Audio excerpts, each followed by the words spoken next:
Oh man, dude. I'm just thinking of what Zach Keister's gonna say, dude. Gregory Shelton. I'm so sorry, man. I could just see it now, dude. Oh no.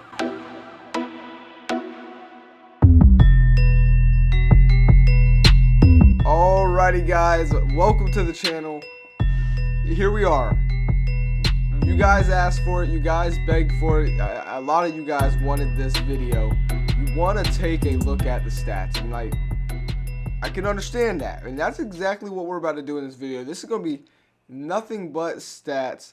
We're going to chill together here and take a look at the stats. I haven't taken a look at them. I do have a couple awesome things to announce. One, of course, we have the career stats that I posted, or career leaders. But in this episode, I am going to reveal the season subscriber records. These are season records that subscribers hold so far in the Metro League, Football League. And I'll go down the list of the season record holders as we take a look at the stats. Also, as you guys can see, there's been some simming going on. It is week 16 because I'm ready to get year 4 in the bag. And I'm excited to get the playoffs started because, man, do we have a lot of good teams this year fighting. With that being said, in next video, after this video, we will be taking a look at the Minnesota Vikings taking on the Chicago Bears. And you'll get to see why. But before we do anything, let's take a look at the standings. So in the NFL, the Minnesota Vikings look like to be the best team, but you have the Indianapolis Colts, who no one's talking about for some reason. They deserve to be talked about. These guys won the Super Bowl last year, and they've only lost 3 games since then. These guys, in my opinion, have a high chance to repeat and be the first team to ever repeat. Keep your eyes out on the Indianapolis Colts, man. Luke Carnahan is having a phenomenal season once again, and not trying to take anything away from Casey Woods because he, in my opinion, is going to win the best quarterback of the season award, as he's only thrown 2 interceptions in the season so far, and they're on a 12-game winning streak. So keep that in mind as well. When have you ever seen a team start 0-2 and then win 12 straight in a row? Keep that in mind, guys. Another thing, they've lost 1 on the road and only 1 at home. So but yeah. Anyways, moving on, you got Seattle Seahawks. The Cardinals and their new quarterback, wide receiver turned quarterback Hooten, brings his new team. Brings his new team to the playoffs in his first ever year as quarterback. So that's awesome. Steelers do end up clinching the playoffs, and then take a look at this. The Chicago Bears, 10-4. They're turning it around. They're trying to have another run. They haven't clinched it yet, though, and that's kind of surprising. A matter of fact, let's take a look at it like this. First, let's take a look at the AFC, because this is where it gets really, really tight. You can already see Colts and Steelers are the only ones that have punched their ticket in 100%, besides another team that's not listed right. You can't see them yet. But the Ravens try to battle. The Texans are trying to battle there. But look at the Miami Dolphins, guys. Do you remember what they started off as? They are 8-6 right now. They're on a 6-game winning streak. I cannot freaking believe it. Like, this is crazy. I hope they don't lose the next 2 games and end up going 8-8. Like, continue to win. You can finish 10-6. How awesome would that be? What a story that would be. Tyreek's battling. He's not accepting. No one, same with Caleb Goins, which you're going to be surprised. Pretty sure he's about to win 3 years in a row best running back, but we'll get to that. The Chargers are still battling. Rylan Brown, quarterback, hasn't had any chance at that Super Bowl since year number 1. But yeah, actually there are no other teams. Of course, the worst team in the AFC, unfortunately, is Jimmy Bell and those Oakland Raiders. And of course, you gotta look at the Browns. They had a couple rookies. McMacken, he's out there in Cleveland. Hopefully, the Browns will turn it around for him, man. He was a good running back. He had a good rookie season. We'll get to his stats too later. But now we take a look at the NFC, and this is where the league kind of dominates right now, so far It's one-sided in conference. Vikings, again, Seahawks, Cardinals. The Bears haven't punched their ticket yet, but they're trying. It was early in the morning, so I keep yawning. I'm sorry, but yeah, you got the Bears at 10-4, Cowboys at 9-5, struggling to try and make it. The Giants trying to make it as well, 8-6. It's going to be a battle right there. And then you got the Buccaneers, who actually punched their ticket in at 8-6. So it's just because they have a horrible division, including my Falcons. Yeah, as we are 4-10. Packers, Redskins, Saints, all of them, those are the bottom teams. So that's what the standings are looking like. You guys let me know what you think, man. We got a big game coming up. But taking a look at the stats, we will start it off, believe it or not, with actual rushing. So, and we're going to take a look at the NFL. That's how we're going to mix it. So there we go. Leader, Quashawn Barkley's still there, but nobody cares about Barkley, man. Get out of here. It's all about the subscribers in this league. And it's Caleb Goins.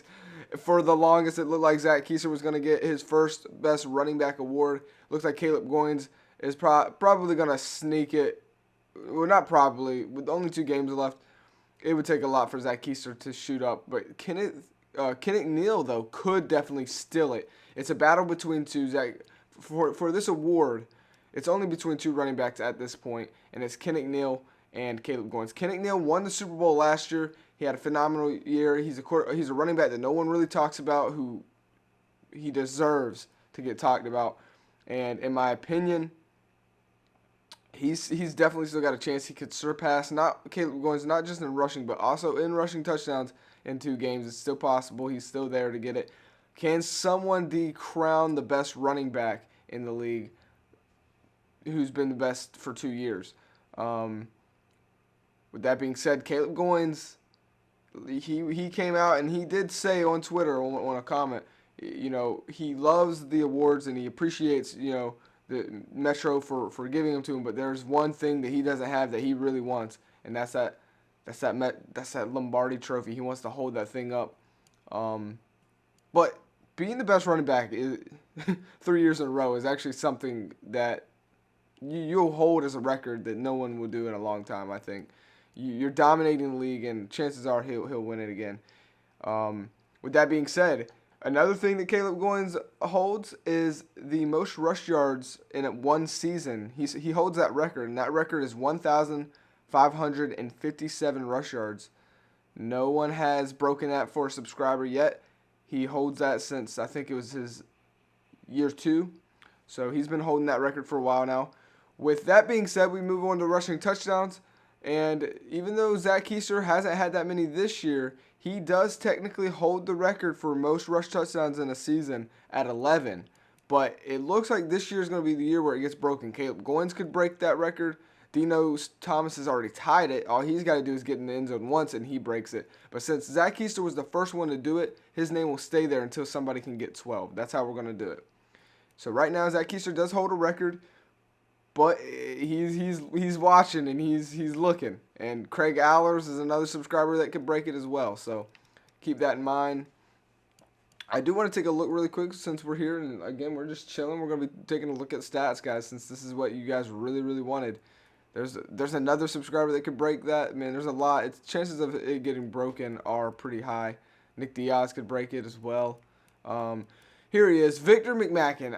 I really wanted to feature this guy a lot more. And, he's not on his rookie season. My bad. He is on, or no, maybe he is on his rookie season. No. He's not on his rookie season. My bad. This is his year number 2. Let's take a look at his stats. I wanted to take a look at this guy a little more. Yeah, he was actually backup. So technically, this is kind of like his rookie year. 8 rushing touchdowns. He's averaged just barely under 4 yards for him being young, and that this is good stats. I want to see more of this guy, and you gotta also think he's playing in Cleveland, man.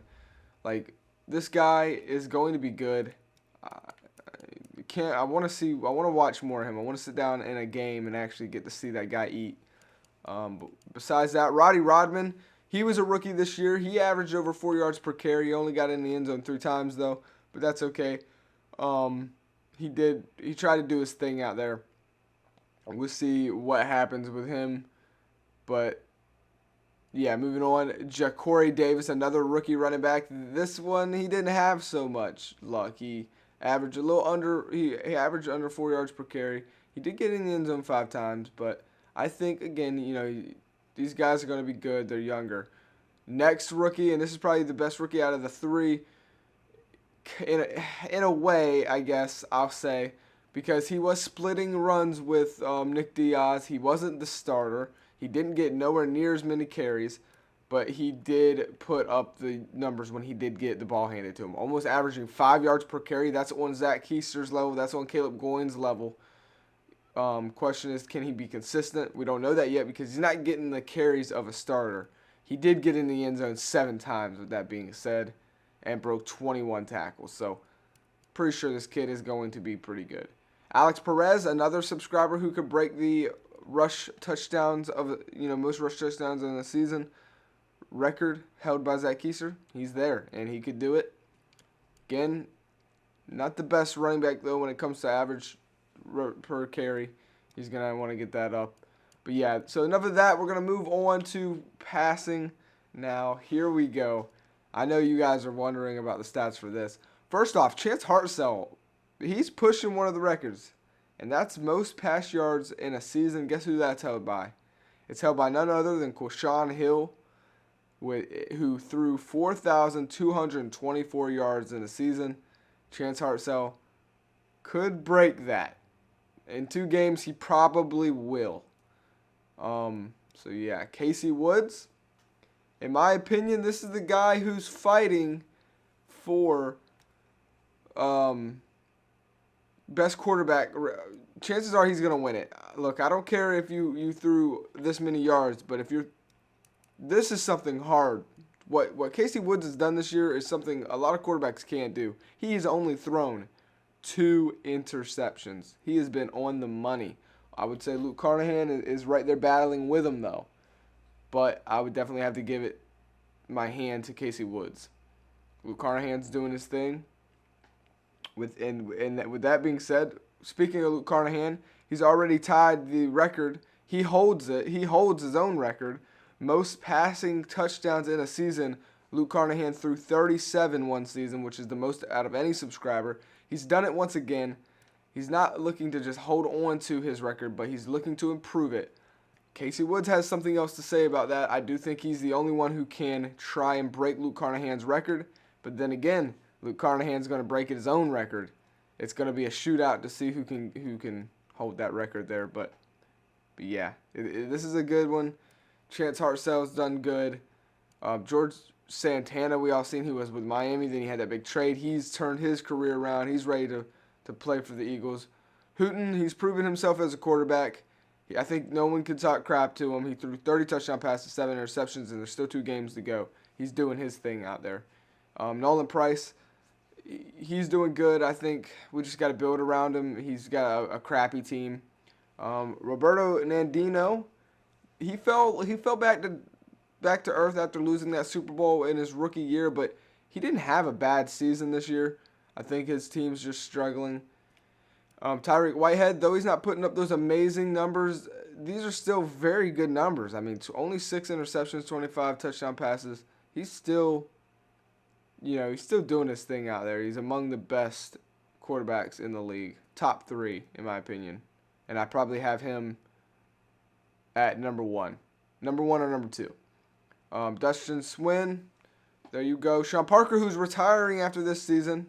He's going to finish out strong, and that's going to hurt the Jets when he does retire. Trey Wright does have a good season too. 24 touchdown passes, only 6 interceptions. Can't ever complain about that. Rookie Omar, 23 touchdown passes, 13 interceptions. Not bad at all for a rookie. Quashawn Hill, 23-10. He's going to want to cut down on those interceptions. Drayton Glendenning, a quarterback who was in the Super Bowl year number 2, came up short. Well, he had a decent season as well. Raylan Brown, 22-6. And you see the rest. Jamie Bell had a kind of a struggling year. Hopefully he can bounce back. Justin Mitchell, rookie subscriber here. 19 passes so far with 2 more games to go. He would like to get that number up a little bit and Hopefully he doesn't get this number up as he's thrown 9 interceptions. And then Jimmy Calvin, who's probably not going to be the starter for the 49ers anymore, as he can feel that pressure of his replacement coming. Ben Stevens, Jaylen Brown, you see him here. This is exciting. I'm excited to see what's going to go down in the playoffs. Moving on to receiving, we have Tyler Higginson once again, dude. This guy, look, this guy no one talks about. He's quiet, but he dominates in silence. He does hold the most receiving yards in a season record, where he caught 1,164 yards. No one's even come close really to that. He's consistently getting 1,000-yard seasons. There's no other subscriber who's done that. He does kind of dominate the wide receiver position. For receiving touchdowns in a season, though, we have someone who's starting to kind of be push that level of Tyler Higginson, and it's 3-year vet Brian Watson. He's in his 3rd season now. It's basically over. He's got a chance to get a 1,000-yard year, but this year he did set the record for most receiving touchdowns in a season, and he still could bring this number up, but as it is currently, it's 13 for most receiving yards in a season. So congratulations to him. Really quickly, because I've had someone asking this, and you can look for your guys. I'm going down, Adrian Smith. There you go. Not trying to not give you your time to shine or anything, but we'll be here all day if I talk about every single person. So make sure you are taking a look though, because I do want you guys to see your character. But if we're talking, I had someone ask me about a certain player's stats they want to see because they have a beef.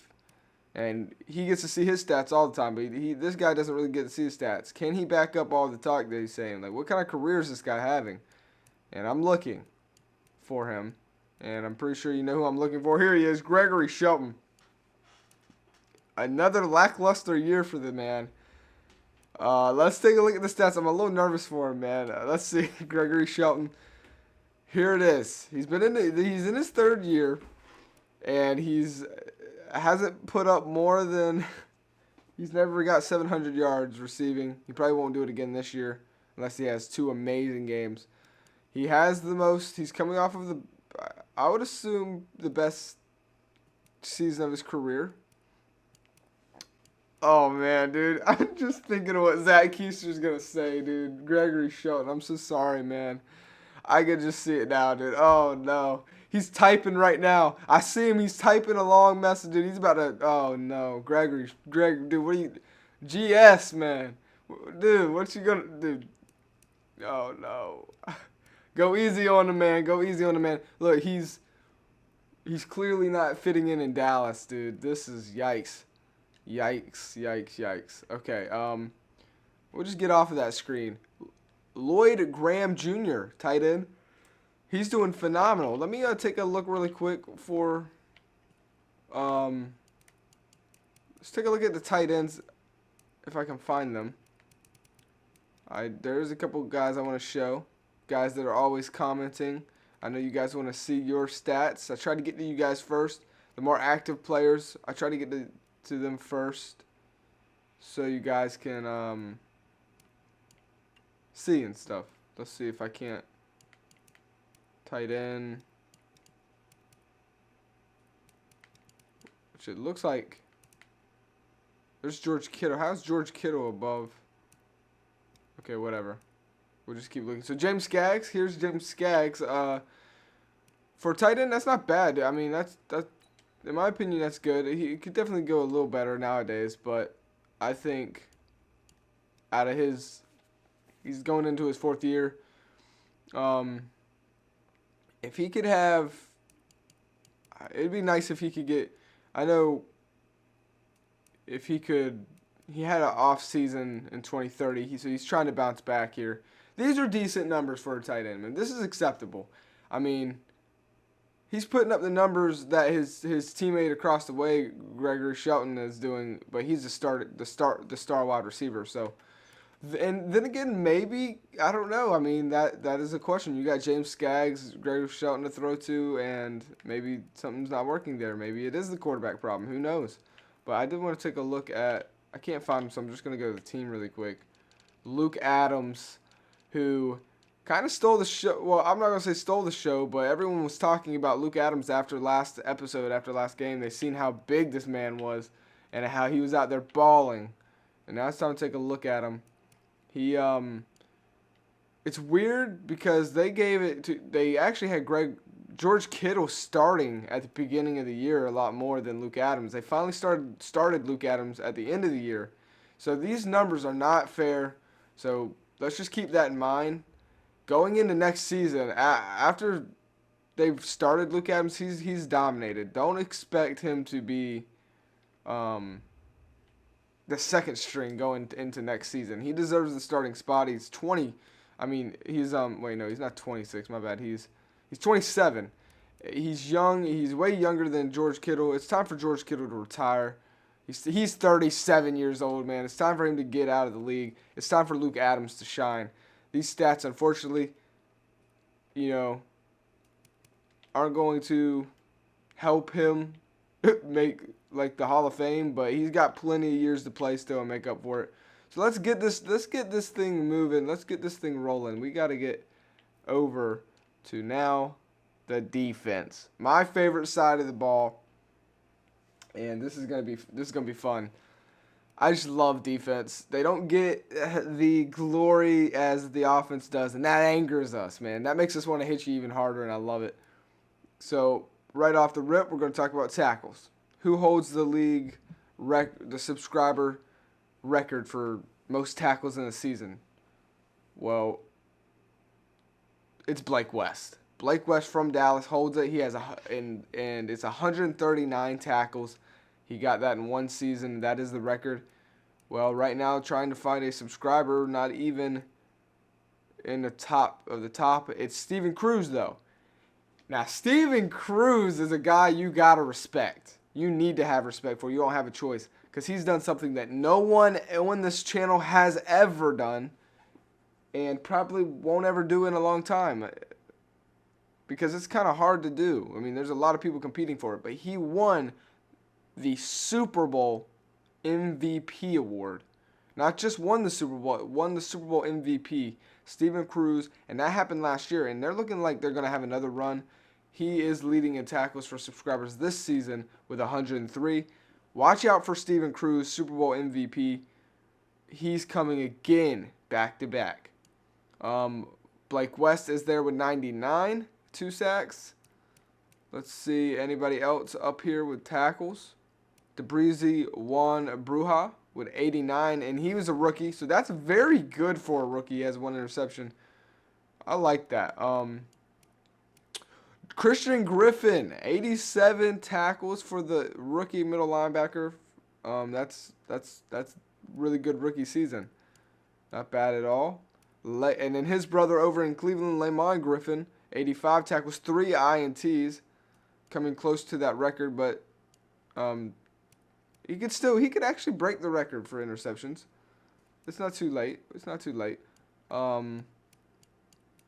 Yeah, so there it is. Joel C. Wright with 82 tackles. And so on and so forth. So now we're going to go over to sacks. Who holds the record for sacks? Well, this record was just set this year, and it could go up. So the record is held, and he knows who he is. He knows that he already holds it. Josh Cawthon. This man is a freaking beast. With 2 more games to go, he's already at 16 sacks. I mean, that's phenomenal. It really is, and he is setting the record. And I think this is a record that's going to be held for a long time. He's got 66 tackles on total, and 16 of them being sacks, dude. That's amazing. Patrick Shivers is the next subscriber that comes close to him with 11, and he has 50 tackles for the Bears. And then the Bears have Billy Xavier with 10. So together they have 22. That is a deadly duo, man. The Bears, no wonder they're winning. No wonder they're 10-4 this year. It's that defense. Patrick Shivers, Billy Xavier getting to the quarterbacks. That's phenomenal. Moving on, anybody else getting to the quarterback that is a subscriber? Earl Glover. Now, he asked me for his stats, so here you are, my man. You have 6 sacks, so it's been a little bit of a rough go. Especially, let's see, compared to your rookie season where you had 12. Whoa, no, that wasn't your rookie season, my bad. Your rookie season was kind of a slump, which is normal. And when you actually got playing time, you had 12 sacks. And so now you cut that in half. So this has definitely been an off season for you, but you're there trying to get it nonetheless. So moving on to INTs, and this is this record here isn't too impressive in a way, but it's whoever you'll see what I mean. You'll see what I mean. So here we go. Here's the most interceptions in the league. The record is held by Jason Baxter for the Chicago Bears with 4 interceptions on the season, and this has been tied a lot by a lot of subscribers, but the way this works is you have to beat it to take its place. So Jason Baxter was the first one to ever get 4 interceptions. So until somebody can beat that, they will not replace him. Ryan Mackey has 2 games to do it. This dude, let's talk about this dude for a minute. Ryan Mackey, rookie, he did it in his rookie season. He got 4 picks in his rookie season. Not only that, but the shutdown strong safety got 73 tackles. He was a beast. He was a freaking beast out here. Does it show? Did he get any touchdowns? No touchdown returns, but he did play good. What a rookie showing for him. And you'll see, you see there's a lot of guys that have 4, and that's what I meant by, it's not too impressive, but he did it first, and no one has gotten over 4 who is a subscriber. So he's holding it, and he could still hold it here, but Ryan Mackey already is gunning for that record. Moving on, Blake West himself, the middle linebacker, not only does he have 99 tackles, but he has 3 interceptions with his name. The rookie Lamont Griffin, again, that's what I meant. He has 3. He has a chance to take the title for most interceptions in a season. Moving on, Jason Baxter himself, he's, again, so everyone has a shot at it still. He's got 3. Johnny King has 3. So Jake has 2 with 54 tackles. This has definitely been he's going a decline in his career, but again, he's still got plenty of time, and he's done a lot. I think it's just been a little bit of an off season, and that's it. So yeah, Luke Crown, taking a look at him, because he's been the man of discussion here as of late. Luke Crown, 71 tackles, 2 interceptions this season. Not too much, but overall, he actually has the most interceptions for career interceptions. So just keep that in mind. This has just been an off season for him compared to what he's done in the past. Jay Fresh with 73 tackles, and these are 2 subscribers. Share the same amount of tackles and same amount of interceptions. And we all seen what Calvin Jackson Sr. did last episode. He got a pick 6, so that was awesome. And yeah, that's gonna be it for this episode. There's Stephen Brewer, I forgot about him. But if I did miss any stats or anything like that you guys want to see, let me know. If I miss a certain individual, write it down in the comments, and then before we start the game next episode, I will make sure to try and let you guys know. Also, I'm getting excited for the NFL draft because we have, I believe, 5 or 6 new subscribers joining. Strong safety Aaron West, quarterback Donovan Potter, wide receiver Marcus Edges, cornerback Trey Diggs Jr., and a left outside linebacker Trayvon Miller. I'm excited. As always, if you want to join this league, it's never too late, and you can always join in. Just subscribe, leave a comment down below, and man, as always, have a wonderful day, and I'll see you on the next one. Peace.